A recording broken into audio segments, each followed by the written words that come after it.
স্বাগতম। আপনি দেখছেন অদ্ভুত জগৎ এক্সপ্লোরেশন, যেখানে আমরা মহাবিশ্বের গোপনতম রহস্য উন্মোচনের চেষ্টা করি।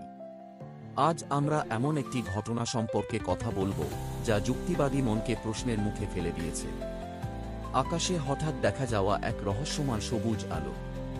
এটি কি নিছকই প্রকৃতির খেলা, নাকি আমাদের ওপর কেউ নজর রাখছে?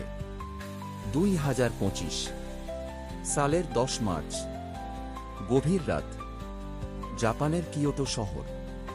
হঠাৎই আকাশে দেখা যায় এক অদ্ভুত সবুজ আলো। এটি স্থির ছিল না, বরং অদ্ভুত ছন্দে ঝলক দিচ্ছিল। প্রত্যক্ষদর্শীদের মতে আলোটি যেন কোনো বার্তা পাঠানোর চেষ্টা করছিল। কিন্তু কাকে এবং কেন?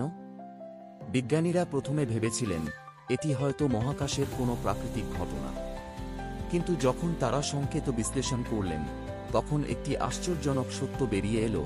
এই আলোর কম্পাঙ্ক ছিল অত্যন্ত সুনির্দিষ্ট, যেন এটি পরিকল্পিতভাবে পাঠানো কোনো সংকেত।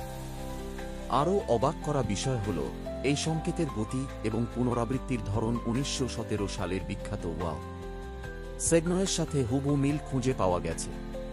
তাহলে কি কেউ বা কিছু আমাদের সাথে যোগাযোগের চেষ্টা করছে? যদি তাই হয়, তবে তারা কারা?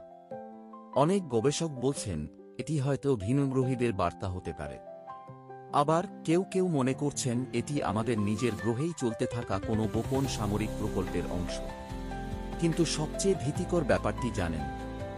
এই সবুজ আলো কি নিছকই এক মহাজাগতিক দুর্ঘটনা, নাকি এটি আমাদের দিকে ধীরে ধীরে এগিয়ে আসা এক অজানা শক্তির পূর্বাভাস?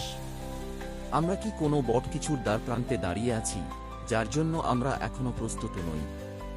আপনি কি মনে করেন? এই সবুজ আলো কি আমাদের জানা বিজ্ঞানের অংশ, নাকি এটি মহাবিশ্বের কোনো লুকানো সত্যের ইঙ্গিত? আপনার মতামত কমেন্টে জানান। আর এমন আরও রহস্যময় কন্টেন্ট পেতে অদ্ভুত জগৎ এক্সপ্লোরেশন সাবস্ক্রাইব করতে ভুলবেন না।